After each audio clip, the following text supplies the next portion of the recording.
Hi there, my name is Lisa Phillips, and I'm the host of a award-nominated podcast called From Now On, a platform supporting survivors. I'm trying to understand here. So we're just now hearing from the actual people, the survivors. Like it's been years that they've been talking about this Epstein list. They're gonna come out with the list, and they're pump faking it. They faking it. They saying they're gonna release it. They never released the list. You know what I'm saying? So let's really hear what's going on. Thank all of my survivor sisters who came before me today. In the year 2000, I was taken to Jeffrey Epstein's island while on a photo shoot on a nearby island. Who I saw and what I experienced there was a glimpse into a very dark and disturbing world.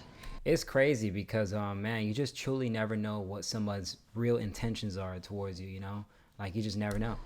For years after, I tried to avoid Jeffrey, but he had introduced me to Katie Ford, the owner of the Ford Modeling Agency. Ford Modeling. Epstein's reach went to the very top of fashion, arts, and entertainment. This did not just happen to underage girls in Florida. In Oh, Florida. This is in Florida? What island? So where the island at? New York Hold on. City, hundreds of young, ambitious women were abused by him. No. Epstein was not just a serial predator. He was an international human trafficker. And many around him knew. That's crazy. Many participated. And many participated. So we need to bring that list out, man. He was protected.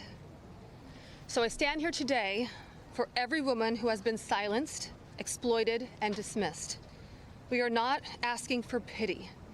We are here demanding accountability, and I'm demanding justice. Listen, I'm demanding to get that list. Congress must choose.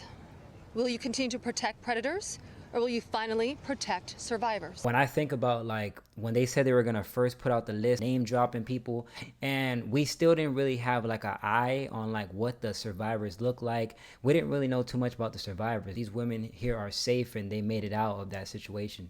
That was just tragic. Also, I would like to announce here today, us Epstein survivors have been discussing creating our own list. We know the names. Oh, Many of us were abused by them. no. Now, together as survivors, we will confidentially compile the names we all know. Oh, yeah, it's about to get spicy. They're gonna drop the list, bro. These women are gonna drop the list. Who were regularly in the Epstein world. And it will be done by survivors and for survivors. No one else is involved. Stay tuned for more details. Oh, man, that is gonna be crazy.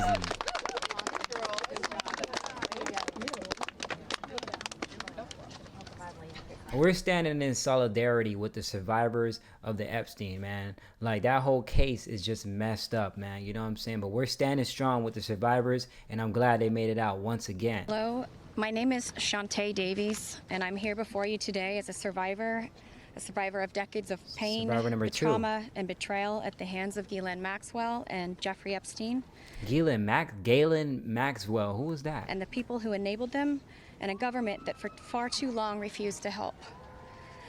In 2002, I was living in California, a young woman with high aspirations of becoming an actress. I was already beginning to make a name for myself in the industry. A person I trusted, someone I thought was a friend, invited me to meet a powerful woman who could help advance my career. That woman happened to be Ghislaine Maxwell. I was asked to give her a massage, though I Oh, it's a woman. Wait, hold had on. almost no experience, and when I did, she praised me and promised introductions to someone enormously powerful, someone who could change the course of my life. And that Wait, so she asked you to go give her a massage. You should have already kind of knew that something was kind of wishy-washy or weird. You know, I don't know. I don't want to speculate too much, but if you meet somebody for a reason, you know, to get something done or to get exposure, and they ask you to give them a massage, you should already know something is weird off the bat, you know. man was Jeffrey Epstein. At first, I was an excited young woman on top of the world. Epstein flew me to his private island. He listened to my dreams. Listen, I want you guys to know, and I want women to know this, and I want people in general to know this. Just if somebody asks to fly you out, or somebody asks you to go on an extravagant trip or a vacation, you know, and it's somewhere exotic or wherever it is, if somebody is trying to do all that for you, just know that there's always something more to the story. You know, you think they're just gonna fly you out to this mysterious island or this exotic land and live the lavish life, and then you're just gonna go there and nothing's gonna happen. Like, there's always a back end. So I want people to be very cautious when they're meeting people online or meeting people in person. People are not what they seem to be, not what they claim to be. So just be safe out there. Promised to help, but his promises came with a catch. The abuse Came with a catch. See what I said? began. He told me to keep it secret. He manipulated me with quid pro quo I did not consent to, but I felt I had no one to turn to. He was too powerful. I was just one of the many young women trapped in his orbit. I was even taken on a trip to Africa with former President Bill Clinton and other notable Bill Clinton. figures. In those moments, I realized how powerless I was. If I spoke out, who would believe me? Who would protect me? Epstein himself was the most powerful leader of our country. Epstein surrounded himself, with the most powerful leaders of our country and the world. Oh, man. He abused not only me, but countless others, and everyone seemed to look away. The truth is, Epstein had a free pass. He bragged about his powerful friends, including our current president, Donald Trump. Oh, no. She name dropping. It was his biggest brag, actually. And while what I endured will haunt me forever, I live every day with PTSD. I live as a mother trying to raise my child while distrusting a world that has betrayed me.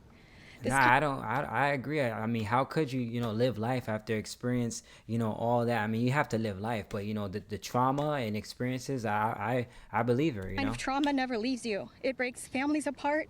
It shapes the way we see everyone around us. Oh, man. But one thing is certain, unless we learn from this history, monsters like Epstein will rise again. There are files, government files, that hold the truth about Epstein, who he knew, who owed him, who protected him, and why he was allowed to operate for so long without consequence.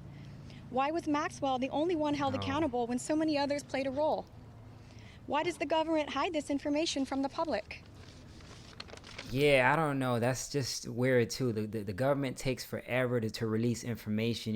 It could be vital to solving the biggest crime in humanity, but they'll hold the information. This secrecy is not protection, it's complicity. And as long as the truth is buried, justice will remain out of reach. That is why this bill matters. Passing it will, bless you, ensure that the suffering of survivors is not in vain.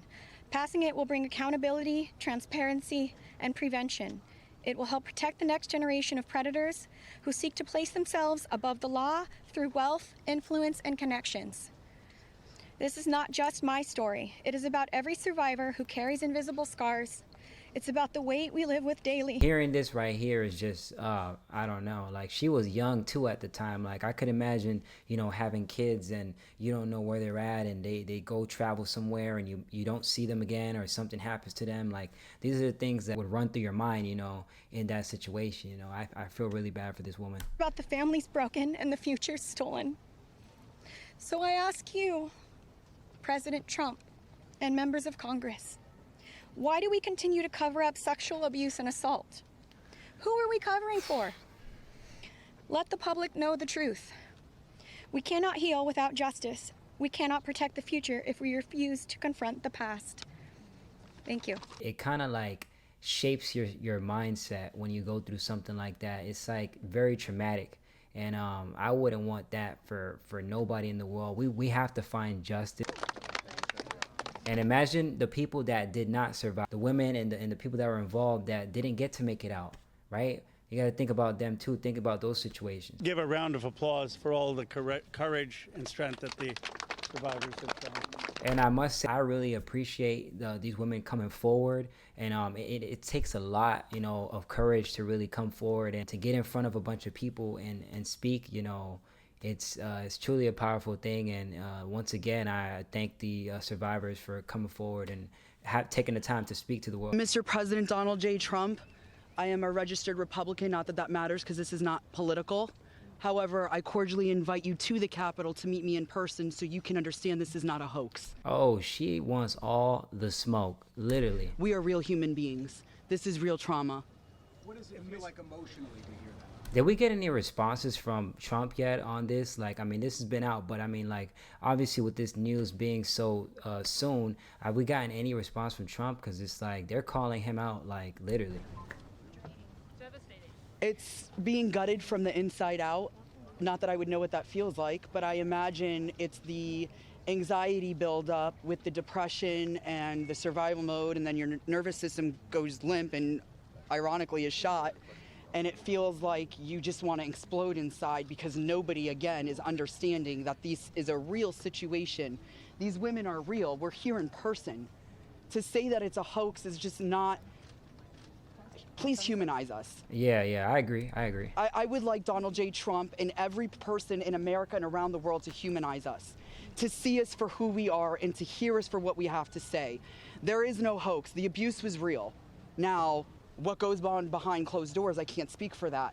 What happens around the world politically, I cannot speak for that. But I am here with all of these women, including our attorneys, and I would be more than happy to meet with him, and I will meet him halfway. Ms. Edwards. Okay. I wonder if any of the victims could respond to the news from recently about Ghislaine Maxwell being transferred to a lower security. I need to look up Ghislaine Maxwell because I really have. This is my first time really hearing about the person. Prison. In the aftermath of speaking to Todd White. You want that one? There you go. About her transfer to Oh, yeah. I'm happy to speak to that. We were horrified to learn that she had been transferred to a prison camp. She is someone who was found guilty by a jury of sex trafficking. She not only, we often hear that she procured women for Jeffrey, which I think is a very sort of polite and minimizing term. She also participated in the abuse. This person here was major in this whole situation. This lady that they're talking about. So, I mean, I hope she got the max sentence and she's locked in, and because, you know, she seems to be like one of the main facilitators of the Epstein Island. And the fact that she's painted herself as a victim, I think is disgusting. And it was horrifying, I think, to us that we were not told about her prison transfer. We found out about it in the news. Mm-hmm. 1 minute, I think Anushka maybe has something to say. So, Anushka DiGiorgio, I testified alongside Annie at the trial of Ghislaine Maxwell. I was horrified when I found out not only had Ghislaine Maxwell been transferred to what's called a low security. It's really is like a holiday camp. And then afterwards, a holiday camp. They put this woman in a holiday camp, man. She deserved to be put in actual prison. Like, are you kidding me? For what she did? I got a notification from the Department of Justice telling me that this was going to happen when it had already happened. This woman abused children. I was abused by Jeffrey Epstein and Ghislaine Maxwell for over 10 years. Ghislaine Maxwell was present for some of my abuse at the hand of Jeffrey Epstein. She was present, she was complicit, she was enabling, and it is appalling and disgusting. And it's one of my worst nightmares that she not only be transferred, but at the possibility that's very much going around that she might be pardoned. This is not okay, guys. Wait, whoa, hold on. They're saying that she may be pardoned. There's got to be no possibility of this. What type of power does she have to be able to sway her position in this case, bro? Like, she completely should be in prison. But now she's being pardoned. Now there's got to be more truth to that. This is not okay. And I just want to add that I think it sends a very dangerous message to our country, to the young people in our country, that someone that we all know is aware of these crimes could be given a pass. And just for the last one, Nah, what does it say about us as a country for real? You do something horrific, right? And you deserve to get what you deserve. But in this, seems to me in this case, the people that have done all these things, it's taking them forever to release the names, right? And on top of that, they're getting light sentencing. Like, I don't know what is going on. Who just spoke, the last survivor who just spoke, she said that Epstein would brag about her relationship with Donald Trump. Could she please elaborate about that? Shantae. My first trip to the Palm Beach residence, I drove there from the airport with Ghislaine Maxwell. Oh, this Palm And Beach. Jeffrey and Ghislaine were always very boastful about their friends, their famous or powerful friends. And his biggest brag forever was that he was very good friends with Donald Trump. He had an 8x10 framed picture of him. Damn, bro. Like, they keep name dropping Trump. We're reaching out to survivors that are scared to come forward and that also know who they were trafficked to. People that are afraid, right, of what can happen, or they're just afraid to speak in public, they definitely have their own stories, and I'm pretty sure it's just as horrific. That's the list that we're compiling. We're not quite sure. And I wonder how much survivors and how much participants there was. Like, man, I could just imagine it was just so many women that they probably were trying to traffic. Why can't you say the names? Could you just Why explain?